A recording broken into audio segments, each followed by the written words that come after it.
শ্ৰদ্ধেয় সংবাদকৰ্মীসকল, আজি অতি আকস্মিকভাৱে আপোনালোকক মাতি আনি আজি এই সংবাদমেল আয়োজন কৰিবলগীয়া হ'ল। সংবাদমেল আয়োজন কৰিবলগীয়াৰ একমাত্ৰ কাৰণটো হ'ল অসমৰ মুখ্যমন্ত্ৰীজনে 3 দিন ধৰি আমাক জোকাই আছে। কালি ফেচবুক লাইভত তেখেতে অখিল গগৈৰ সম্পৰ্কে, মোৰ সম্পৰ্কে বিভিন্ন ধৰণৰ কথা কৈছে। আজি অলপ আগতে সংবাদ মাধ্যমত দেখিলো তেখেতে কৈছে যে মই বিষ্ণুৰাম মেধিৰ আদৰ্শৰে প্ৰেৰিত, তেওঁ যেনেকৈ সকলো সম্পত্তি ৰাইজক দি থৈ গৈছে ময়ো সকলো ৰাইজক দি যাম, এইবুলি অসমৰ মুখ্যমন্ত্ৰীয়ে কৈছে। আৰু তাৰ পাছত কৈছে এতিয়া ভূপেন বৰা, ৰকিবুল হুছেইন আৰু অখিল গগৈয়ে দি যাবনে নাই সেইটো ক'ব লাগে, মোৰ পৰা তেওঁলোকে শিকক।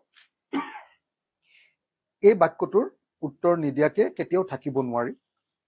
গতিকে এই বাক্যটো তেখেতে যে কৈছে আজি বিষ্ণুৰাম মেধিৰ নিচিনা এজন অসমৰ সন্মানীয় মুখ্যমন্ত্ৰী তেখেতৰ সম্পৰ্কে আলোচনা কৰিবলৈ গৈ বিষ্ণুৰাম মেধি ডাঙৰীয়াৰ লগত যেতিয়া হিমন্ত বিশ্ব শৰ্মাই নিজকে তুলনা কৰিছে, দানবীৰ ৰূপে, ত্যাগৰ প্ৰতিমূৰ্তি ৰূপে তেখেতে নিজকে আন এজন অসমৰ মুখ্যমন্ত্ৰীৰ লগত যেতিয়া তুলনা কৰিছে, আৰু সেই সময়ত যেতিয়া প্ৰশ্ন কৰিছে যে এতিয়া ভূপেন বৰা, ৰকিবুল হুছেইন আৰু অখিল গগৈয়ে মোৰ নিচিনাকে, তেখেতৰ নিচিনাকে, হিমন্ত বিশ্ব শৰ্মাৰ নিচিনাকে সকলোবিলাক সম্পত্তি ৰাইজক দি যাবনে নাই ক'ব লাগে। মোৰ পৰা মানে হিমন্ত বিশ্ব শৰ্মাৰ পৰা আমি শিকিব লাগে, মোৰ পৰা তেওঁলোকে শিকক, দি যাব লাগে, মানে এই কথাটো কৈছে। তো এই প্ৰশ্নটোতো উত্তৰ নিদিয়াকে নোৱাৰো। অসমৰ মুখ্যমন্ত্ৰী এজন আৰু মই নিজে সেইখন বিধানসভাৰ বিধায়ক এজন, গতিকে তেখেতক বেছিকে আক্ৰমণ কৰি থাকিবলৈ মন নাছিলে, সেইকাৰণে এই প্ৰশ্নটোৰ পৰা সাৱধানেৰে আঁতৰি আছিলো।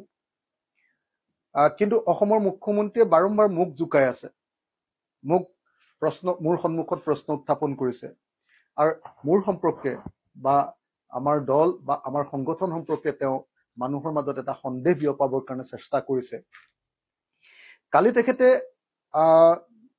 কালি তেখেতে স্পষ্টকে কৈছে যে অখিল গগৈয়ে কাজিৰঙা অৰ্কিড পাৰ্কখন কেতিয়াকে ৰাজহুৱা কৰিব।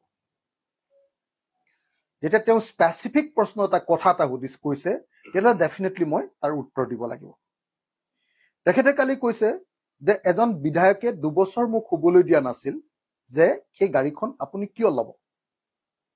অখিল গগৈৰ কথা কৈছে। আপোনালোকে সকলোৱে জানে যে 2009 নে 10 চনত আমি হিমন্ত বিশ্ব শৰ্মাৰ এখন বিশেষ গাড়ী সম্পৰ্কে, তেখেতৰ ঢেৰ গাড়ী আছে এইটো বেলেগ কথা, এখন বিশেষ গাড়ী সম্পৰ্কে আমি প্ৰশ্ন কৰিছিলো। আমি সেইটো সন্দেহ ব্যক্ত কৰিছিলো আৰু সেই সময়ত বহুত ডকুমেণ্ট দেখুৱাই কৈছিলো যে হিমন্ত বিশ্ব শৰ্মাক সেই সময়ৰ উত্তৰ কাছাৰ কেলেংকাৰীৰ 1000 কোটি টকাৰ কেলেংকাৰীৰ মূল খলনায়ক আৰিজ খানে সেই গাড়ীখন হিমন্ত বিশ্ব শৰ্মাক দিছে বুলি আমি কৈছিলো। তেতিয়াৰ কথা আছিলে দেই, তেতিয়া সেই কথাটো হৈছিলে। আৰু আপোনালোকে নিশ্চয় জানে যে সেইটোক লৈ যথেষ্ট হুলস্থুল হৈছিলে। সেই গাড়ীখনৰ তথ্য ওলোৱাৰ কাৰণে সেই সময়ত নিউজ লাইফৰ অফিচতেই তেখেতৰ পত্নী, আমাৰ সন্মানীয় বৌ, আমাৰ সকলোৰে বাইদেউ, মোতকে চিনিয়ৰ কটন কলেজত, ৰিণিকী ভূঞা ডাঙৰীয়ানীক সেইদিনা যেতিয়া মই সেই গাড়ীখনৰ কাগজখিনি উলিয়াই দিছিলো, সেইদিনা তেখেত নিউজ লাইফতে চেঞ্চলেছ হৈ পৰি গৈছিলে। তাৰপিছত সেই গাড়ীখন লুকুৱাই ৰাখিছিলে বহুত দিন ধৰি, আৰু তাৰপিছত সেই গাড়ীখন বিক্ৰী কৰিহে যেনে তেনে তেওঁ পৰিত্ৰাণ পাইছিলে। তো সেই কাহিনীটো আকৌ মোক মনত পেলাই দিছে। মই এই পুৰণি ফাইলবিলাক এতিয়া উলিয়াব লাগিব এতিয়া আকৌ, সেই গাড়ীৰ কাগজ পত্ৰবিলাক, আৰু সেই গাড়ীখন কোনে আনিছিলে, কেনেকে আছিলে, সমস্ত ডকুমেণ্ট আছে মোৰ লগত, পুৰা ডকুমেণ্ট আছে। পুৰা ডকুমেণ্ট আছে। আৰু সেইখন যে 2 নম্বৰী গাড়ী আছিলে আৰু তেওঁৰ নিজৰ টকা নোহোৱা বেলেগৰ টকাৰে যে কৰিছিলে, আৰু তাৰপিছত যে কোম্পানীৰ পৰা কেনেকে লিখাই আনিছিলে, গোটেই বস্তুবিলাকৰ পুৰা ডকুমেণ্ট মোৰ আছে। এতিয়া মনত পেলাব লাগিব, এইবিলাক ইমান লাগি থাকিব খোজা নাছিলো। তাৰ পাছত তেখেতে কৈছে যে এইখন অসমত হিমন্ত বিশ্ব শৰ্মাৰ কাৰণে আইন বেলেগ আৰু আন ৰাজনীতি কৰা ব্যক্তিৰ কাৰণে আইন বেলেগ কিয়, তেখেতে প্ৰশ্ন কৰিছে। তেখেতে কৈছে যে এইখন অসমত যিসকলৰ অগাধ সম্পত্তি আছে তেখেতসকলে কৈছে, তাৰমানে আমাকো চাগে ক'ব খুজিছে যে অখিল গগৈৰো অগাধ সম্পত্তি আছে, এনেকুৱা ধৰণৰ এটা যেন ধাৰণা দিব কৈছে যে তেওঁলোকে মোৰ ফালে আঙুলি টোৱাৰ আগতে নিজে সমাজৰ কাৰণে কি কৰিছে তাক জনালে উপকৃত হ'ম। এইটো এটা প্ৰশ্ন তেওঁ মোৰ প্ৰতি। তেখেতে কৈছে নিউজ লাইফৰ স্বত্বাধিকাৰীক সোধা হয় আপোনালোকৰ সম্পত্তি কাক দি যাব। নিউজ লাইফৰ স্বত্বাধিকাৰীক সোধা হয়, প্ৰতিদিনৰ মালিকক কিয় সোধা নহয়, ফ্ৰাগ চেনেলৰ মালিকক কিয় সোধা নহয়। এই প্ৰশ্নটোৰ উত্তৰ নিশ্চয় আমি দিব লাগিব যে কিয়নো হিমন্ত বিশ্ব শৰ্মাৰ প্ৰপাৰ্টিৰ কথা কোৱা হয় আৰু অন্য এজন ব্যৱসায়ী মানুহৰ কথানো কিয় কোৱা নহয়। এই প্ৰশ্নটোৰ উত্তৰ সাধাৰণ মানুহে চবেই বুজি পায়, তেখেতে বুজি পোৱা নাই, গতিকে মই তাৰ উত্তৰটো দিব লাগিব। তাৰ পাছত কৈছে যে USDMৰ মালিকক বচাবৰ কাৰণে দিনে ৰাতিয়ে কংগ্ৰেছে নামি পৰিছে, বাৰু কংগ্ৰেছৰ কথাটো মই উত্তৰ নিদিওঁ। তাৰ পাছত তেখেতে এটা কাহিনী কৈছে যে হজৰত মহম্মদৰ মিঠাই খোৱাৰ কাহিনীটো কৈছে যে আপোনালোকে এইটো বাৰে বাৰে পঢ়ক, আপোনালোকে মুছলমানৰ পক্ষ লৈছে। তেখেতে কৈছে যে হজৰত মহম্মদ তেখেতে যেতিয়া এটা বাচ্চা এটা শিশুৱে বেছিকে মিঠাই খাই মাকে লৈ আহিলে, ক'লে যে বহুত বেছি মিঠাই খায়। তেতিয়া হজৰত মহম্মদে ঘূৰাই পঠিয়ালে, আকৌ নেক্সট এদিন মাতিলে। কেলে মাতিলে, তাৰ আগতে হজৰত মহম্মদৰ নিজৰ মিঠাই খোৱাৰ অভ্যাস আছিলে, সেইটো নাইকিয়া কৰি ল'লে। তাৰপাছত তেওঁ শিশুটোক মানে উপদেশ দিলে মিঠাই নাখাবৰ কাৰণে, বহুত বেছি মিঠাই নাখাবৰ কাৰণে। এতিয়া তেখেতে কৈছে যে মোক নীতি শিক্ষা দিয়াসকলে নিজৰ জীৱনতো তেনেকৈ নীতি শিক্ষা সমাহিত কৰি লওক, তেতিয়াহে জগতখন সুন্দৰ হ'ব। তো তেখেতে বহুত ফিলচফিক ধৰণৰ কথাই কৈছে, ৰাজনীতিক যেন নহয়, এজন দাৰ্শনিকৰ নিচিনাই কথা কৈছে। প্ৰত্যেকটো প্ৰশ্নৰে উত্তৰ আমাৰ হাতত আছে, আৰু সেইকাৰণে মই প্ৰথমতে আপোনালোকৰ সন্মুখত অসমৰ মুখ্যমন্ত্ৰীয়ে কৈছে যে অখিল গগৈয়ে কাজিৰঙা অৰ্কিড পাৰ্কখন কেতিয়া ৰাজহুৱা কৰিব। এই প্ৰশ্নটো যে কৈছে, তেখেতক মই প্ৰথমতে দেখুৱাব খোজো যে ইতিমধ্যে কাজিৰঙা অৰ্কিড পাৰ্কখন ৰাজহুৱা। আজি মই আপোনালোকক কাগজ দি দিম, এইখন আপোনালোকে চাওক। এইখন হ'ল ষ্টেট গভৰ্ণমেণ্টৰ, অসম চৰকাৰৰ কোঅপাৰেটিভ ডিপাৰ্টমেণ্টৰ চাৰ্টিফিকেট যে কাজিৰঙা অৰ্কিড পাৰ্ক এখন ৰাজহুৱা অনুষ্ঠান, সমবায় অনুষ্ঠান। ইয়াত কি লিখা আছে জানেনে? Office of the register of cooperative society Assam, government of Assam, certificate of registration, Assam cooperative societies act 2007। তাত একদম স্পষ্টকে লিখি দিছে, I do hereby certify that pursuant to the Assam Cooperative Society Act 2007, a cooperative society with a limited liability by the name and style of Kaziranga Jatiyo Orchid and Joibo Boichitro Udyan Samobai Samiti Limited has been registered in this office under section 10 and 11 of this act. The bylaw adopted by the said cooperative society have also been duly registered. শব্দটো হিমন্ত বিশ্ব শৰ্মাৰ কাৰণে জোৰকে কৈছো মই। The area of the operation of the society, state of Assam, registration fees 10,000, এইবিলাক so and so আছে, given this 18th day of December 2050 at Guwahati under my seal and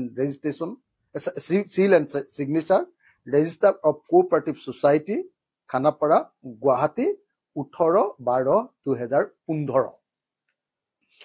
18 December 2015 তাৰিখৰ দিনা কাজিৰঙা জাতীয় অৰ্কিড আৰু জৈৱ বৈচিত্ৰ্য উদ্যানখন ৰাজহুৱা প্ৰতিষ্ঠান ৰূপে অসম চৰকাৰৰ সমবায় বিভাগত পঞ্জীয়ন কৰা হৈছে। মই আকৌ কৈছো 18 ডিচেম্বৰ 2015 তাৰিখৰ দিনা কাজিৰঙা অৰ্কিড পাৰ্কখন অসমৰ এখন ৰাজহুৱা অনুষ্ঠান ৰূপে অসম চৰকাৰৰ কোঅপাৰেটিভ আইন 2007 সেকশন 10 আৰু 11 অধীনত এইখনক এখন ৰাজহুৱা প্ৰতিষ্ঠান ৰূপে পঞ্জীয়ন কৰা হৈছে। অৰ্থাৎ 18 ডিচেম্বৰ 2015 চনৰ পৰা কাজিৰঙা অৰ্কিড পাৰ্কখন এখন ৰাজহুৱা পাৰ্ক। এখন ইয়াত কাৰো মালিকানা নাই, ইয়াত কোনো মালিক নাই।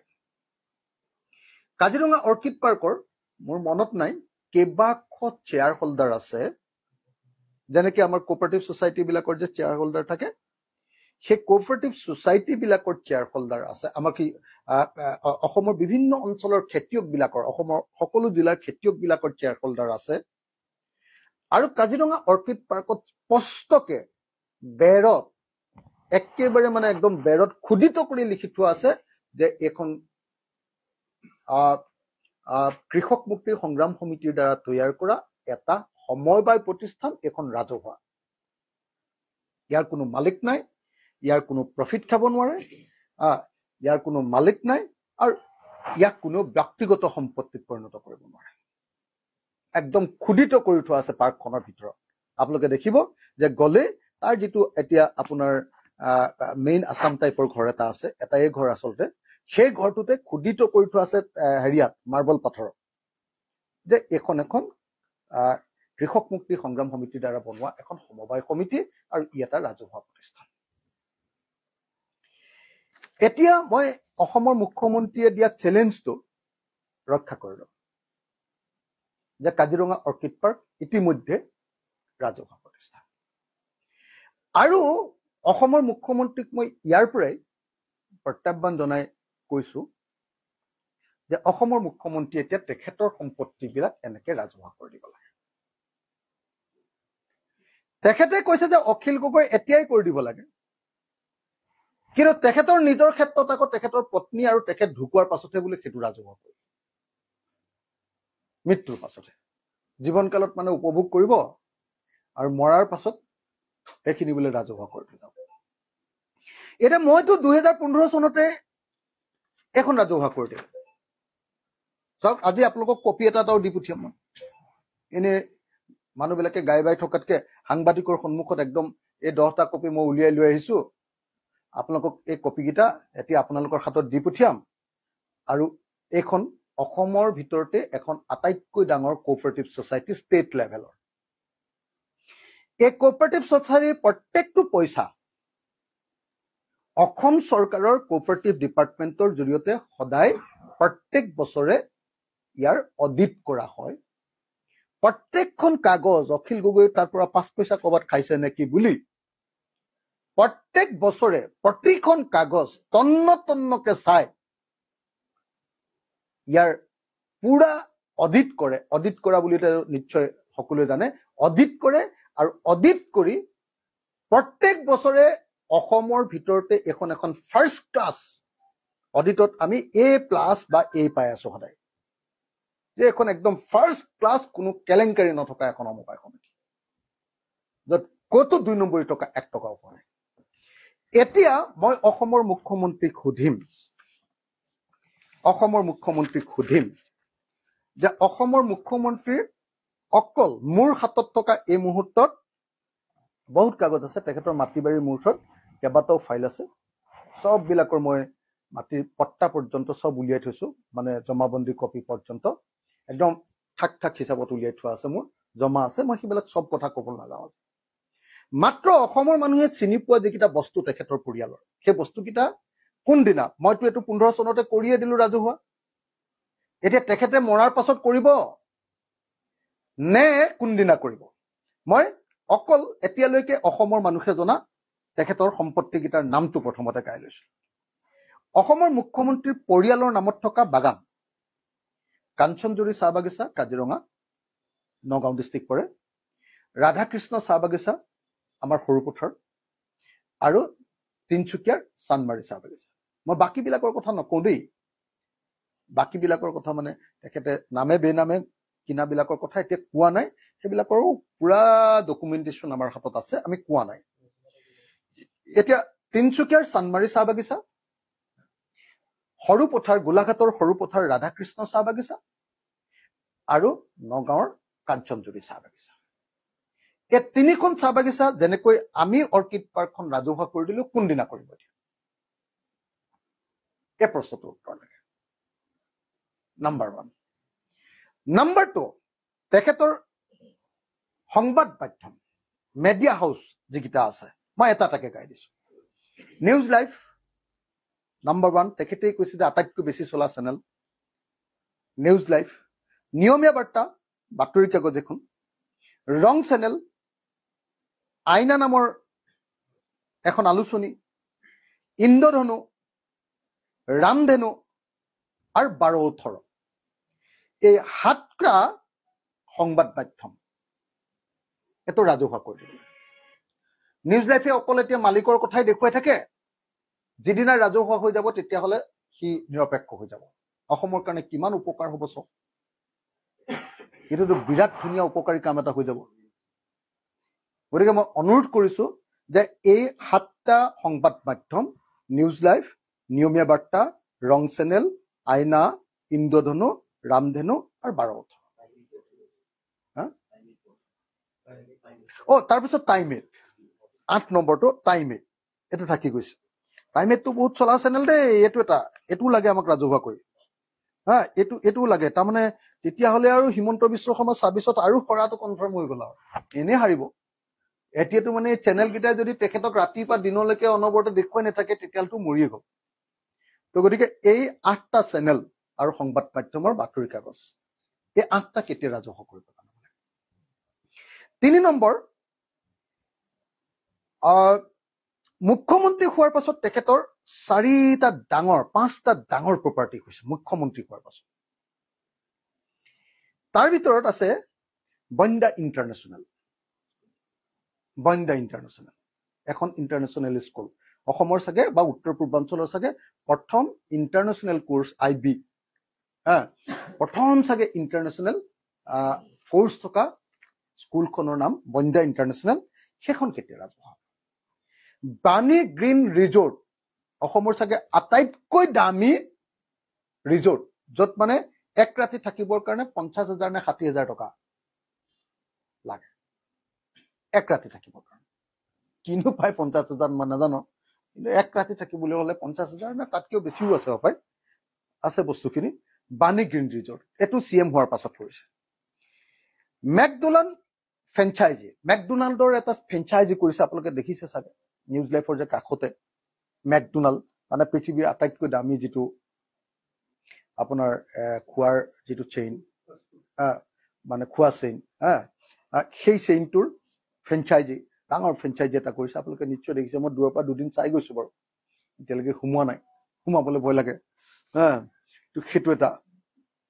তাৰ পাছত দাৰিগজিত বুলি, এই দাৰিগজিত 107 বিঘাৰ মাটি, 4টা।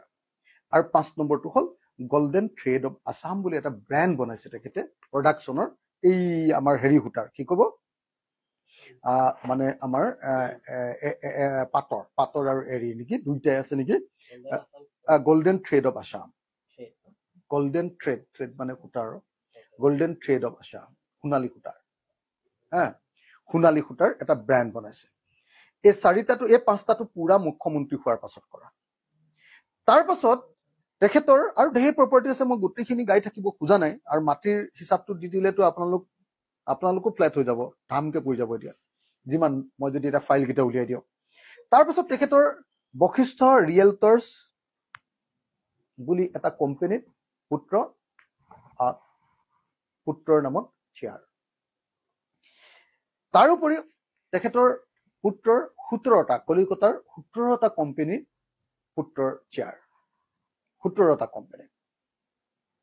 মই গোটেইবিলাক দি দিম, দৰকাৰ হলে চেয়াৰৰ গোটেই কাগজ পত্ৰই দি দিম। মোৰ লগত পুৰা ডকুমেণ্টেশ্যন আছে। আপোনালোকে যদি বিচাৰে, কোনোবাই যদি চেলেঞ্জ কৰে, মই দি দিম।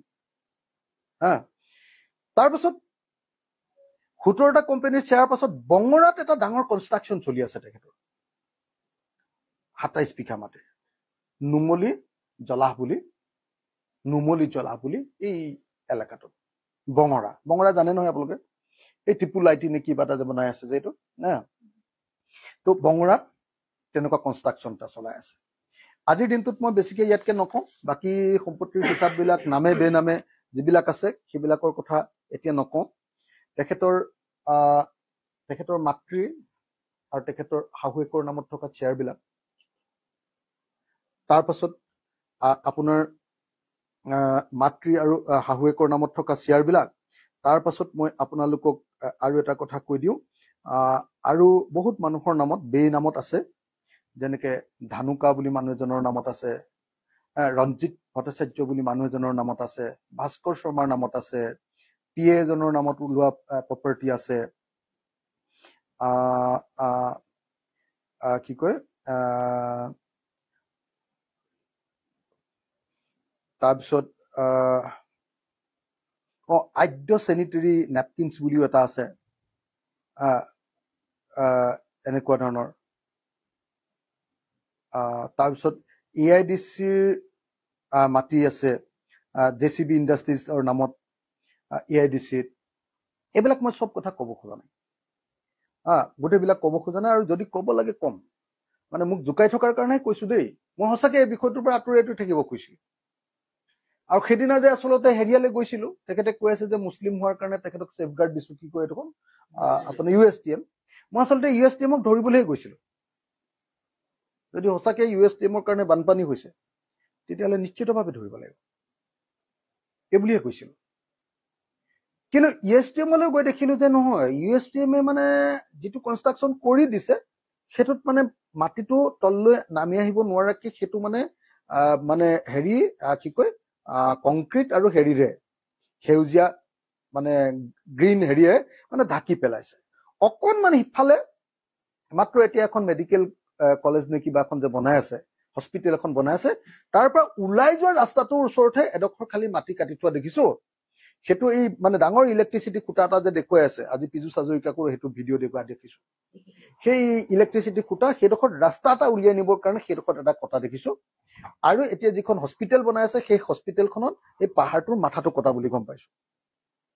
বাকী বিলাকৰ পৰা এই মুহূৰ্তত মানে যিটো তেখেতে দিব খুজিছে যে নহয়, গোটেই গুৱাহাটীৰ ফ্লাডটো মানে এই ঠাইখিনি কি কয় USTMৰ পৰাহে হৈছে, সেইটো নহয়। মানে মিছা কথা কৈ লাভ নাই।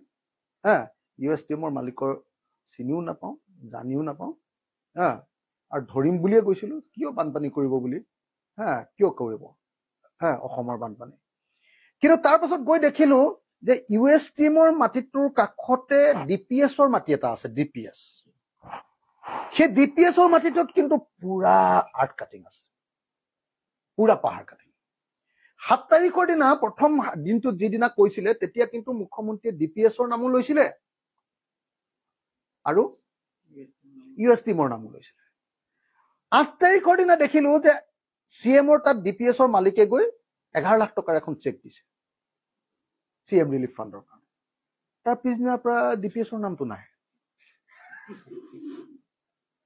তাৰপিছত যেতিয়া মই গৈ সোমালো, যেতিয়া আপোনাৰ হেৰিয়ালে কি কয় এইখন USTMত সোমাওতে গম পালো যে USTMৰ আচলতে এই যিখন কি কয় আপোনাৰ মেডিকেল কলেজ বনাব খুজিছে, সেই USTMৰ মেডিকেল কলেজখনক লৈহে CMৰ টেনচন। কেলে? তাৰ কাষতে থকা DPSৰ মাটি নে অন্য ক'ৰবাৰ মাটিত কোনোবা এটা ইয়াৰে মেডিকেল মানে কোনোবা এখন হেৰিয়াৰ লগত, নাৰ্ছিং হোম মানে এনেকুৱা ধৰণৰ কিবা এটা চেইন এটাৰ লগত, তাতে মানে এওঁলোকেও তাৰমানে এখন মেডিকেল কলেজ বনাবৰ কাৰণে প্লেন কৰিছে। এই একেবাৰে সেই মেঘালয়ৰ মাটিতে। সেইটোৰ কাৰণেহে তাৰমানে এইটো মানে USTMৰ মেডিকেল কলেজখনৰ ওপৰত এটেক কৰি আছে। এই খবৰটো তেতিয়া ৰাজহুৱাকে তাতে অভিযোগ কৰিছে মানুহে যে এওঁতো ইয়াখন বনাবলৈ লৈছে, আমুকৰ লগত লগ লাগি, এইবিলাক যেতিয়া ক'বলৈ ল'লে তাৰ লোকেল মানুহে, তেতিয়াহে গম পাইছো এইটো ব্যৱসায়িক সংঘাত। এইটো মানে ফ্লাড আপোনাৰ জেহাদ নহয়, এইটো বান জেহাদ নহয়, এইটো হ'ল হিমন্ত বিশ্ব শৰ্মাৰ কোম্পানী, তাৰমানে তেওঁলোকৰ পৰিয়ালৰ যিটো কোম্পানী, আৰু USTMৰ কোম্পানীৰ মাজত এইটো মেডিকেল কলেজক লৈ হোৱা সংঘাতৰ পৰিণতি।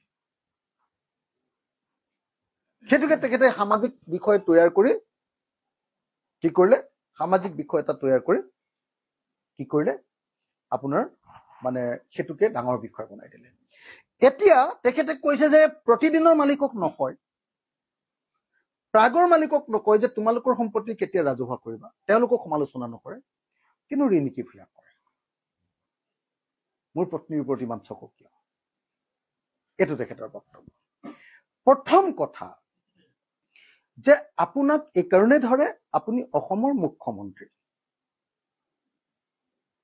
এক নম্বৰ।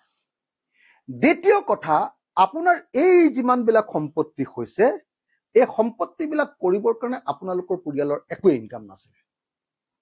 বহুতে কৈ থাকে যে ৰিণিকী ভূঞাৰ শৰ্মাৰ দেউতাক কি ইণ্ডাষ্ট্ৰিয়েলিষ্ট আছিল। আমাৰ ঘৰৰ ওচৰতে ন, এইকণতহে ঘৰটো।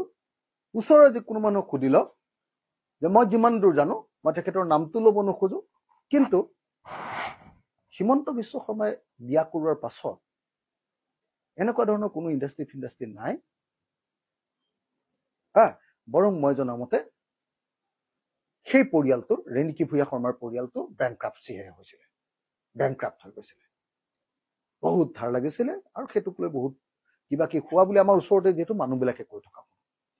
গতিকে এই যে চাহ বাগিচা তিনিখন কিন্তু নামতহে দেই, বাকীবিলাক উলিয়াই দিম, আপোনালোকে গম পাব কেইদিনমানৰ পাছত। মোৰ লগত লাগি থাকিলে হ'ল, খালি আৰু খংটো উঠি থাকিলে হ'ল আৰু উলিয়াম আৰু এদিনকে। এই তিনিখন বাগান কিনিবৰ কাৰণে পইচা ক'ত পালে? ধনৰ উৎস কি? এই যে কোটি কোটি টকাৰ সম্পত্তি, এইবিলাকৰ ধনৰ উৎস কি? নিউজ লাইফৰ ধনৰ উৎস কি?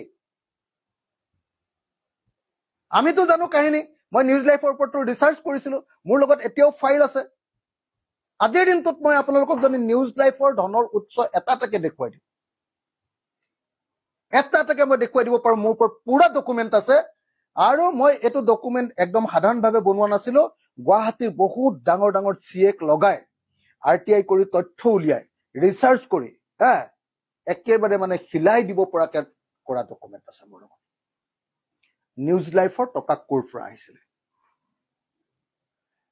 2 নম্বৰী টকাবিলাক ক'ৰ পৰা ইনভেষ্ট হৈছিলে, আৰু সেই 2 নম্বৰী টকাবিলাক 1 নম্বৰী হোৱাইট দেখুৱাবৰ কাৰণে তেখেতৰ মুখত এইকেইদিন হোৱাইট শব্দ এটা শুনি আছে নে আপোনালোকে? এজন মুখ্যমন্ত্ৰীয়ে হোৱাইট ব্লেক এইবিলাক কথা কৈ থাকে।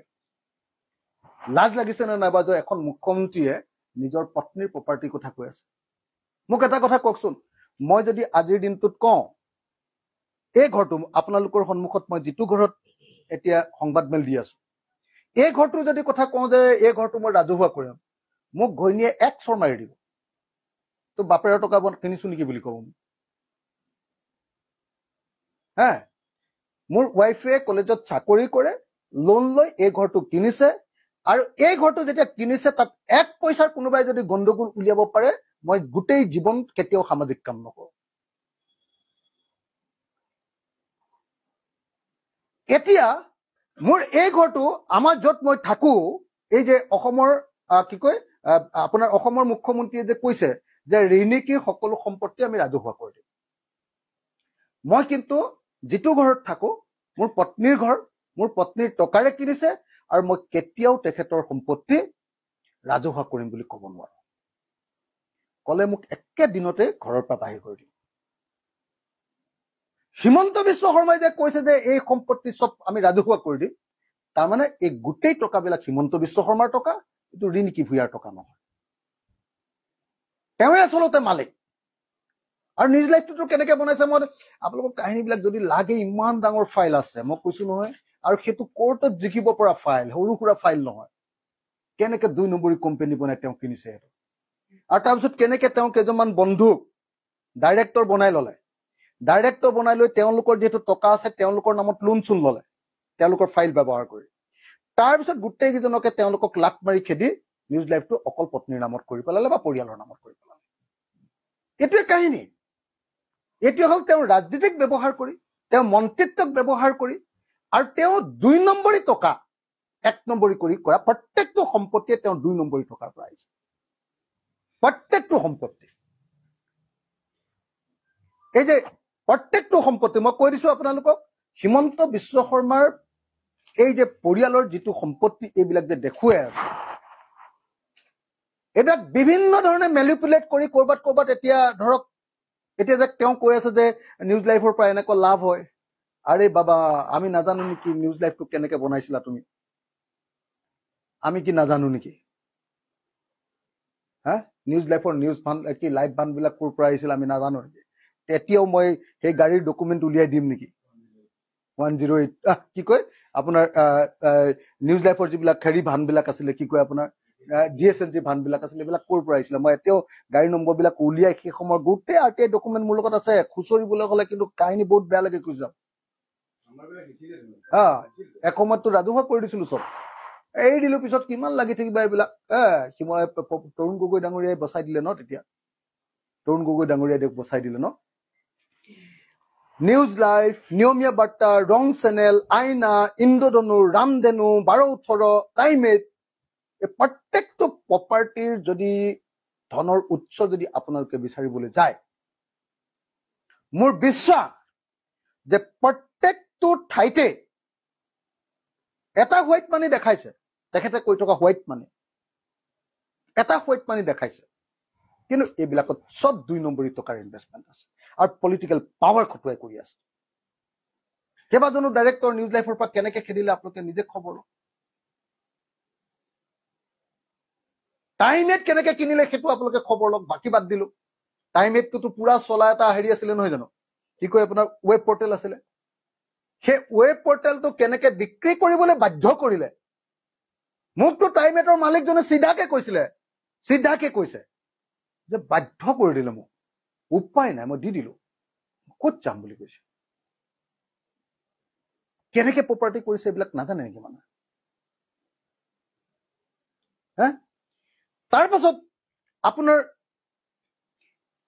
এই যে বাণী গ্ৰীণ ৰিজৰ্ট চাহ বাগানৰ মাটিত ৰিজৰ্ট বনাব পাৰে নেকি কেনেকে বনালে চাহ বাগানৰ মাটিত 10% নে 5% মাটি পাহৰি গলো এতিয়া মই 10 আছিলে নহয় 5% মাটিত ৰিজৰ্ট বনাব পাৰি বা টুৰিজিম ব্যৱহাৰ কৰিব পাৰি বা কমাৰ্চিয়েল ইউজ কৰিব পাৰি বুলি বিধানসভাত আইন পাছ কৰি লৈ বাণী গ্ৰীণ ৰিজৰ্ট আগৰ পৰা বনাই আছে তাৰ মাজতে আইনখন পাছ কৰি লৈ বাণী গ্ৰীণ ৰিজৰ্টটো লিগেলাইজ কৰিলে পলিটিকেল পাৱাৰৰ জৰিয়তে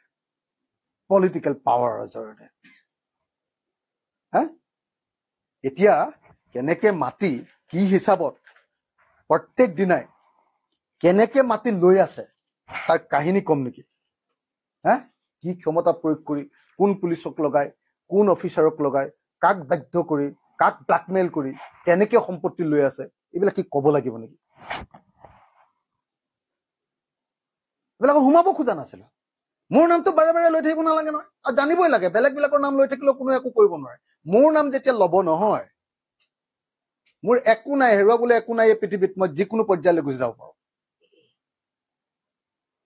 মোৰ হেৰুৱাবলৈ একোৱে নাই গোটেই পৃথিৱীত ক'তো প্ৰপাৰ্টি নাই মোৰ সেইকাৰণে মোৰ দম আছে পৃথিৱীত কোনেও একো কৰিব নোৱাৰে মোক মোৰ যে দমটো আছে কেলে কাৰণ মোৰ ক'তো এটাও প্ৰপাৰ্টিয়ে নাই ইমান দিন আন্দোলন কৰিলো ইমান দিন আমুক কৰিলো ভুচুক কৰিলো অসমৰ ৰাজনীতিত দপদপাই থাকিলো গোটেই পৃথিৱীত ক'তো এটাও ঠাই নাই ঘৈণীয়ে যদি কাইলৈ ঘৰৰ পৰা খেদি দিয়ে পত্নীয়ে মোৰ ৱাইফে যদি খেদি দিয়ে কাইলৈ মই ৰাজপথত থাকিব লাগিব মোৰ নিচিনা মানুহটোক জোকাই লৈছে বাৰম্বাৰ নিজে লাজ পাব লাগে নিজে গম পাব লাগে যিটোক জোকাই ললে বাঘৰ নেগুৰে কাণ খজুৱা বুজাব জোকাই লৈছে দিয়া মইতো আৰম্ভ কৰিছো এতিয়া উপায় নাই আৰু মই কৰিবলৈ একদম ইচ্ছা নাছিলে দেই কৰিবলৈ মোৰ একদম ইচ্ছা নাছিলে মই এতিয়াও কওঁ আৰু মোৰ নামটো লৈ থকাৰ কাৰণেহে কৰিছো আৰু এনেকে যদি লৈ থাকে ন মই কি পৰ্যায়লৈকে লৈ যাব পাৰো এইটো কিন্তু তেওঁ জানি থোৱা ভাল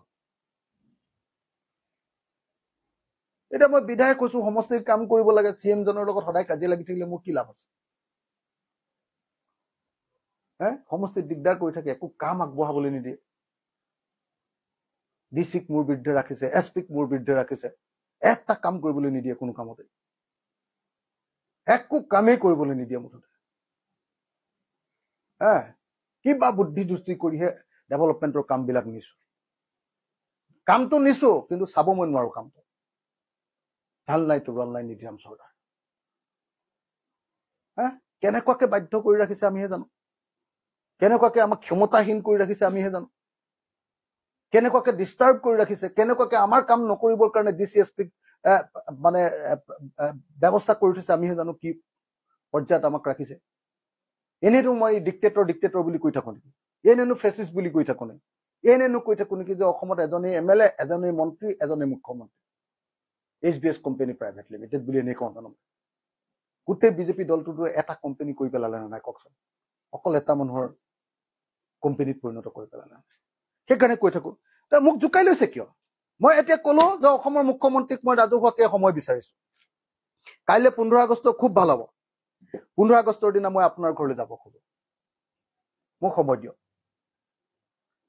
হা মই বানপানী সময়ৰ পৰা তেখেতক 6 বাৰ মান ফোন কৰিলো এবাৰ মাত্ৰ ধৰিছে বানপানী সময় নধৰিলে আজি কেইদিনমানৰ আগতহে ধৰিলে ফোনটো মই ফোন কৰি আছো যে মোৰ অৱস্থা মোৰ সমষ্টিত একদম অৱস্থা বেয়া মই আপোনাক এই কথাকেইটা ৰিপৰ্ট কৰিব লাগে মোক সময় লাগে ফোন কৰি আছো ফোন ধৰা নাই এতিয়া মই সেইকাৰণে ৰাজহুৱাকে আজি সময় বিচাৰিছো যে মই আৰু আমাৰ গোটেই কমিটিখনক মাতি দিম মোক খালি অকল 10 ঘণ্টামান 12 ঘণ্টামানৰ সময় এটা দিলে হ'ল আমি কৃষক মুক্তি সংগ্ৰাম সমিতিয়ে তৈয়াৰ কৰা কাজিৰঙা অৰ্কিড পাৰ্ক ৰাজহুৱা কৰি দিলো 2015 চনত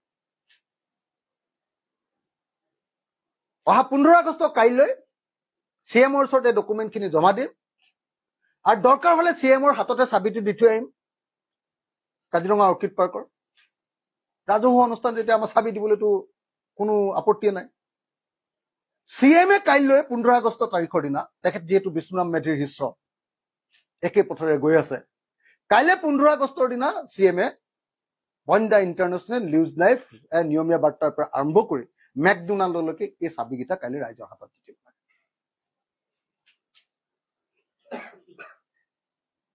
কাজিৰঙা অৰ্কিড পাৰ্কৰ চাবিটো কাইলৈ আমি আপোনাক দি দিম মোক কালি মই এতিয়া ফোন মাৰিম এই প্ৰেছ মিট হৈ যোৱাৰ পিছতে চিএমলৈ ফোন মাৰিম মই জানো নধৰে জানে যে এইটো পগলামূৰীয়া উঠিছে এইবাৰ পগলামূৰীয়া খং উঠিছে বুলি জানে হে আপোনালোকে নিজে এটা কথা ভাবি চাওকচোন এটা কথা ভাবিছো অসমৰ মুখ্যমন্ত্ৰীজনে পাতিব লাগিছিলে কি কথা পাতি আছে অসমৰ ইছ্যুটো আছিলে কৃত্ৰিম বানপানী তেখেতে নি তাক ফ্লাড জাহাজত পৰিণত কৰে ওপৰৰ পৰা পানীটো তললৈ নামি আহিবই ভাই আহিবনে নাই কওক আগতেও আহিছিলে এতিয়াও আহিছে এতিয়া জানিবা খুব বেছি ক'ব পাৰে যে আগতে বেলেগ বেলেগ ফালেদি গৈছিলে এতিয়া একেফালেদি গুচি আহে খুব বেছি এইটো ক'ব পাৰে কিন্তু পানীটো আহিছিলে তললৈকে আহিবই মেঘালয় পানী অসমলৈকে আহিব এতিয়া সেই পানীটো চেনেলাইজ কৰিবৰ কাৰণে তোমালোকে প্ৰজেক্ট কি লৈছা ইছ্যুটো সেইটোহে আছিলে সেই ইছ্যুটো নাইকিয়া কৰিবৰ কাৰণে ইটোৰ পিছত সিটো মিছা কথা ইটোৰ পিছত সিটো মিছা কথা ইটোৰ পিছত সিটো কল্প কাহিনী ইটোৰ পিছত সিটো সাধু কথা এইবিলাক কৰি থাকোঁতে হিমন্ত বিশ্ব শৰ্মাই ইছ্যুটো বেলেগ ফালে লৈ গৈছিল আৰু মানুহটো কিবা এটা গ্ৰহ বেয়া হৈছে কেইদিনমানৰ পৰা উল্টা পুল্টা কথা কৈ আছে কৈছে বোলে মই বুলীয়া কুকুৰ হা বুলীয়া কুকুৰ বুলি কওঁতে মোৰ এদিনা আহি উঠিছে মানুহ এটাই কৈছে ৰাহুল গান্ধী ঠিকেই গম পাইছিলে বোলে সেইকাৰণে বোলে কুকুৰৰ বিস্কুট তেতিয়া দি দিছিলে এনেকে কৈছে ৰাহুল গান্ধী বোলে এইটো বহুত দূৰদৰ্শী মানুহ দেই ৰাহুল গান্ধী তেতিয়াই গম পাইছিলে এইটো তোৰ কুকুৰৰ লগৰ এইকাৰণে বোলে কুকুৰৰ বিস্কুট দি দিছিলে একেলগতে কুকুৰৰ লগত বিস্কুট দিছিলে এতিয়াতো নিজে কৈ দিলে মই বলীয়া কুকুৰ বুলি ৰাহুল গান্ধীয়েতো বলীয়া কুকুৰ বুলি ভবাই নাছিলে কুকুৰ বুলিয়ে ভাবিছিলে আকৌ চাওকচোন কাহিনীবিলাক কি অসমৰ মুখ্যমন্ত্ৰীজনৰ ষ্টেণ্ডাৰ্ডটো কলে গৈছে অসমত এনেকুৱা ফটুৱা মুখ্যমন্ত্ৰী কেতিয়াবা জন্ম হৈছিলে নেকি বাৰু কওকচোন এনেকুৱা তৰল এনেকুৱা দুৰ্নীতিগ্ৰস্ত অসমৰ ইতিহাসৰ আটাইতকৈ দুৰ্নীতিগ্ৰস্ত মানুহজন হয়নে নহয় আপুনি নিজে চাওকচোন এটা এটা কেলেংকাৰীৰ নাম আমাৰ দিনত আজি বহুতে কৈ থাকে যে আমি কংগ্ৰেছৰ লগত আছো কংগ্ৰেছৰ লগত ঐক্যবদ্ধভাৱে আছো আৰে আমাৰ জীৱনটো আৰম্ভ হৈছিলে কংগ্ৰেছৰ দুৰ্নীতিৰ বিৰুদ্ধে মাত মাতি তৰুণ গগৈ কাৰ্যকালটোতে আমাৰ আটাইতকৈ বেছি আন্দোলন হৈছিলে কাৰণ সেই সময়খিনি আছিলে অসমৰ ইতিহাসৰ আটাইতকৈ বেছি কেলেংকাৰী উৎখাটিত হোৱাৰ সময় আৰু সেই কেলেংকাৰীত জড়িত কোন কোন আছিলে তৰুণ গগৈ ডাঙৰীয়াৰ লগত কোন আছিলে তৰুণ গগৈ ডাঙৰীয়া পৃষ্ঠপোষকতা কৰিছিলে কোন আছিলে হিমন্ত বিশ্ব শৰ্মা এটাকে কেলেংকাৰী চাওক দেই উত্তৰ কাছাৰ 1000 কোটি টকাৰ কেলেংকাৰী তৰুণ গগৈ ডাঙৰীয়া নিজে কৈ গৈছে মইহে হিমন্তক বচাই দিলো তাৰমানে আছিলে হিমন্ত বিশ্ব শৰ্মা উত্তৰ কাছাৰ কেলেংকাৰী সেইকাৰণে আপোনালোকে দেখিছিলে যে এইটো কি নাম আপোনাৰ আৰিজ খানৰ গাড়ীৰ কাহিনীটো কেলে ওলাইছিলে এতিয়া যে গাড়ীৰ কাহিনী কৈ আছে কিন্তু খজুৱাই নিজে বাৰু এই খৰবিলাক উলিয়াই আছে নাই মানুহটোৱে এইবিলাক মানুহে অসমৰ মানুহে পাহৰিছিলে এটা এটাকে খৰবিলাক উলিয়াই আছে মানুহটোৱে এতিয়া খৰ খজুৱাইছে যদি ভাই তেতিয়াহ'লে তোমাৰ এইটো সোনকালে নুশুকাব খৰটো ইমান সোনকালে নুশুকায় না খজুৱাই দিছা যেতিয়া তেওঁ তোমাৰতো এতিয়াতো বাজি থাকিব ভাই। আৰু তেওঁতো কৈছে কি এইটো কি মই বেন পাৰ্টি নেকি? তুমিতো বেন পাৰ্টি হয়ে ভাই। বেন পাৰ্টি নিজে শুই লৈছে, আমি কি কৰো হা? তুমি নিজৰ মুখখন চম্ভালিব নোৱাৰা। চিফ মিনিষ্টাৰ হিচাপে কোনো গাম্ভীৰ্য নাই, চিফ মিনিষ্টাৰ হিচাপে কোনো আপোনাৰ হেৰি নাই, সন্মানজনক কথা ক'ব নাজানে, চবতে ফটুৱামি, চবতে তৰল কথা, চবতে মানে উৰুলি পোঙা। এই কটন কলেজত যেতিয়া পঢ়ি আছিলো, এই আমি কৰিডৰত কথা পতা, এই যে কটন কলেজৰ হোষ্টেলৰ কৰিডৰত ৰাতি 12টা 1টা 2টা বজাত যিবিলাক কথা পাতো, ভালে বেয়া মাত মাতি যে আমি যিবিলাক কথা পাতো, এতিয়া অসমৰ চিফ মিনিষ্টাৰজনে এতিয়াও তেনেকুৱা কথাই কৈ থাকে। একদম অসমৰ ইতিহাসৰ আটাইতকৈ অধচ মুখ্যমন্ত্ৰীজন হিমন্ত বিশ্ব শৰ্মা হয় নহয়। এজন বিধায়কে এজন চিফ মিনিষ্টাৰক এইবিলাক কথা কবলৈ মন যাব নেকি কওক? মই কৈ দিলো মানে এইটো আৰু মোৰ সমষ্টিৰ কাৰণে কথা পাতিবলৈকে অসুবিধা হ'ব ন? আপোনালোকে নিজে কওকচোন। কিন্তু জোকাই লৈছে নে নাই কওক? আৰু মোৰ নিচিনা মানুহ এটাক জোকাই লৈ কিবা লাভ আছে নেকি? মোৰ নিচিনা মানুহটো পৃথিৱীৰ কোনো মানুহলৈ ভয় নকৰা মানুহ, পৃথিৱীৰ কোনো মানুহলৈ, কাৰণ মোৰ হেৰুৱাবলৈ একো নাই। শেষ এটাই কাম কৰিব পাৰিবা, মোক গুলি মাৰি দিব পাৰিবা আৰু জেলত ভৰাই দিব পাৰিবা, আৰু দুইটালৈকে মই ভয় নকৰো। মই সদায় জীয়াই থাকিম বুলিও অহা নাই, আৰু সদায় এনেকে ঘৰতে থাকিম বুলিও অহা নাই। জেলত থাকিলে জেল, নদীলৈ গোটাই মাৰি দিলে তাতে সাঁতুৰি থাকিম, টেনচনে নাইকিয়া মানুহ আমাৰ। আমাক এতিয়া জোকাই লৈছে কেলে? যিটো মানুহে জীৱনত মানে সঁচা সঁচি ক'বলৈ গ'লে ব্যক্তিগত সম্পত্তি বোলা বস্তুটোৰ ধাৰণাটোতে বিশ্বাস নকৰো। আদৰ্শটোৱে সেইটো আমাৰ, ব্যক্তিগত সম্পত্তিৰ ধাৰণাটোতে বিশ্বাস নকৰো। গোটেই পৃথিৱীৰ কতো একটাও সম্পত্তি কোনোবাই যদি দেখুৱাই দিব পাৰে যে এইটো অখিল গগৈৰ সম্পত্তি, কোনোবাই আমাৰ পৃথিৱীৰ চবকে চেলেঞ্জ কৰিছো, যদি কোনোবাই কৈ দিব পাৰে যে অখিল গগৈ এইটো সম্পত্তি আছে। সদায় কৈ আছে যে অখিল গগৈ আমুক, অখিল গগৈ তামুক। সেইকাৰণে কৈছো যে আৰে 2015 চনতে কাজিৰঙা অৰ্কিড পাৰ্ক ৰাজহুৱা কৰি দিছো, ৰাজহুৱা। আৰু কাইলৈ চাবিটো দিবলৈ আপোনাৰ ঘৰলৈ যাম 15 আগষ্টত। অকণমান সময় 10 মিনিট সময় আপুনি এপইণ্টমেণ্ট দিয়ক, মই এতিয়া ফোন কৰিম অলপ পিছত, নহলে হোৱাটছএপত মেছেজ দিম যে আপুনি মোক এপইণ্টমেণ্ট দিয়ক। আপোনাক আমি কাজিৰঙা অৰ্কিড পাৰ্কৰ চাবিটো চমজাই দিম, আৰু আপুনি আমাৰ সন্মুখতে, সাংবাদিকৰ সন্মুখতে, হয় চিফ ছেক্ৰেটাৰীক, আমাক নালাগে, নহলে বা সাংবাদিকৰ হাততে বা কাৰোবাৰ হাততে আপুনি এই যে প্ৰতিষ্ঠানকেইটাৰ নাম কলো, কাঞ্চনজুৰি বাগিচাৰ চাবিটো, ৰাধাকৃষ্ণ বাগিচাৰ চাবিটো, চানমাৰী বাগিচাৰ চাবিটো, নিউজ লাইফৰ চাবিটো, নিয়মীয়া বাৰ্তাৰ চাবিটো, ৰং চেনেলৰ চাবিটো, আইনাৰ চাবিটো, ইন্দ্ৰধনুৰ চাবিটো, ৰামধেনুৰ চাবিটো, 12-18 চাবিটো, টাইমেটৰ চাবিটো, বন্দা ইণ্টাৰনেশ্যনেলৰ চাবিটো, বাণী গ্ৰীণছ ৰিজৰ্টৰ চাবিটো, মেকডোনাল্ডৰ চাবিটো, দাৰিগঞ্জিৰ 107 বিঘা মাটিৰ কাগজখিনি, বশিষ্ঠ ৰিয়েলটৰ্ছৰ শ্বেয়াৰটো, 17টা কোম্পানীৰ শ্বেয়াৰটো, মাটি 27 বিঘাত যে এতিয়া বঙৰাৰ ওচৰত যে কনষ্ট্ৰাকশ্যন চলি আছে সেইটো, গল্ডেন থ্ৰেড অফ আছামৰ চাবিটো, এই গোটেইবিলাকৰ চাবিটো আপুনি কাইলৈ ৰাজহুৱা কৰি দিয়কচোন, দি দিয়কচোন ৰাইজক। আপোনাৰ যিমান প্ৰপাৰ্টি আছে নহয় অসমখনৰ, বেছি নতুন কথা কোৱা নাই, অকল চবে জনা কথাকেইটাহে কৈ আছো এতিয়ালৈকে। ইয়াৰ পাছৰ খিনিতো একদম আৰম্ভ কৰিম আৰু খং উঠি থাকিলে। আৰু মোক জোকাই নোলোৱাটো একদম, মই একদম স্পষ্টকে অসমৰ চিফ মিনিষ্টাৰক জনাই দিছো যে মোৰ কোনো কেলেংকাৰী নাই, মই এনেকুৱা ধৰণৰ কোনো প্ৰপাৰ্টি কৰা নাই। কৰবাৰ পৰা কিবা এটা ডনেশ্যন পালে সেইটো অকল ৰাইজৰ নামতে খৰচ কৰো, 1 পইচা নিজৰ হাতত নাথাকে, 1 পইচা। আজিৰ দিনটোত আহি যাওক না, পুলিচক পঠিয়াই দিয়ক, আমাৰ ঘৰটো চেক কৰি লওক, পইচা পাতি কিবা আছে যদি লৈ যাওক। পকেটত যিটো পইচা থাকিব লগে লগে মানুহকে দি দিওঁ। সেই মানুহটোক জোকাই আছে এনে বাৰম্বাৰ। মই সেই কাহানী বাটে এটা কলো যে সেইটো হেৰিয়াৰ কথাটো, USTMতো আপুনি ভুল কৈছে, সেইটো কথাহে কলো মই। আপুনি ভুল কোৱাটো ভুল বুলি নকম নেকি? নে বাকী বিলাকৰ নিচিনাকে আপুনি যে সংবাদ মাধ্যমক যে কিনি লয়, আমুকক কিনি লয়, ময়ো কি আপোনাৰ মতে চলি থাকিম? পৃথিৱীৰ চব মানুহ চলিব, মইতো চলিবলৈ নাই ভাই আপোনাৰ মতে। মই মোৰ মতে চলিম বিন্দাস, কাকো কেয়াৰ কৰিবলৈ মোৰ নাই, কাৰণ কাৰো খাই থোৱা নাই। মই একদম খং উঠিছে, একদম খং উঠিছে, একদম সঁচা কথা কৈছো, মুখ্যমন্ত্ৰী ডাঙৰীয়াক কৈছো, আপোনাক খং উঠিছে, আপুনি খং উঠাই আছে, বহুত খং উঠাইছে। এই খংটো মোৰ উঠিলে কি হব পাৰে আপুনি নিশ্চয় জানে। আপুনি কৈছে যে 2 বছৰ মোক শুবলৈ দিয়া নাছিলে, 2 বছৰ শুবলৈ দিয়া নহয়, মৰালৈকে শুবলৈ নিদিম আপোনাক। মই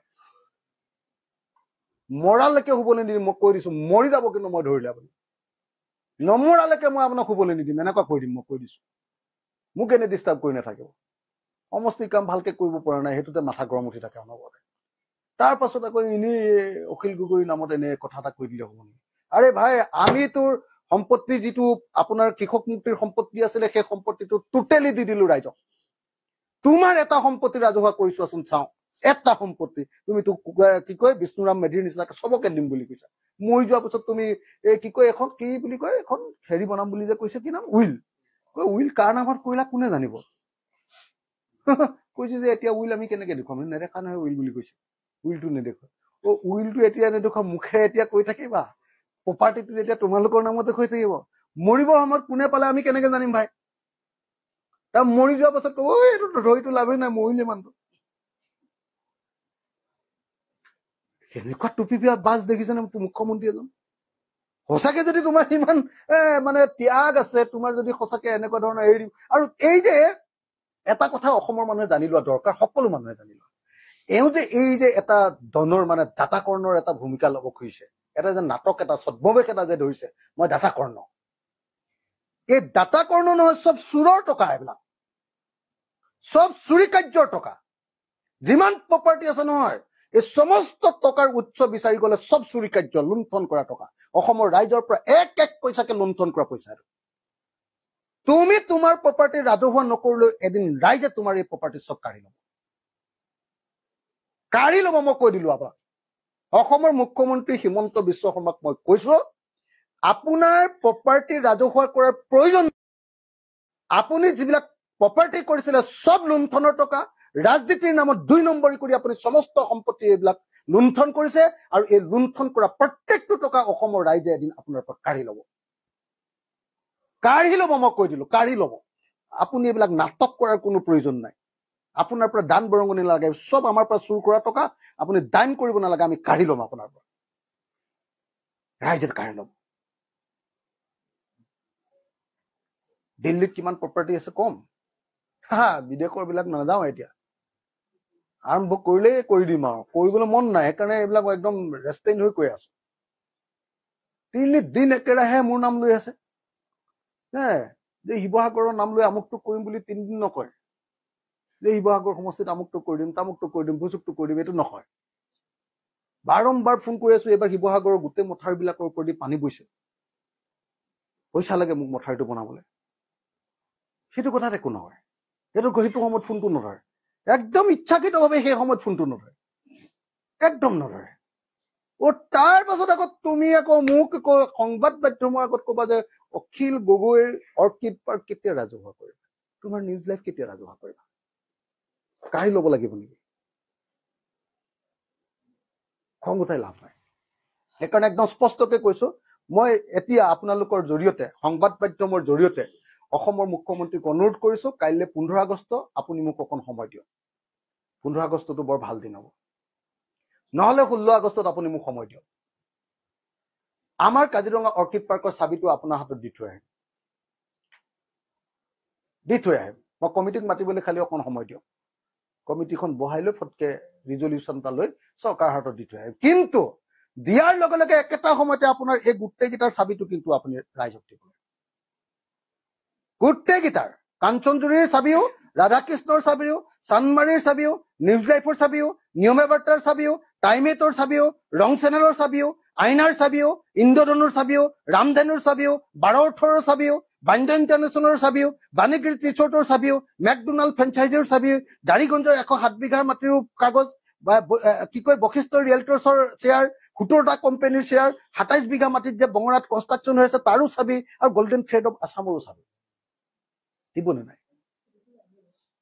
দিবনে নাই? মইতো দিম।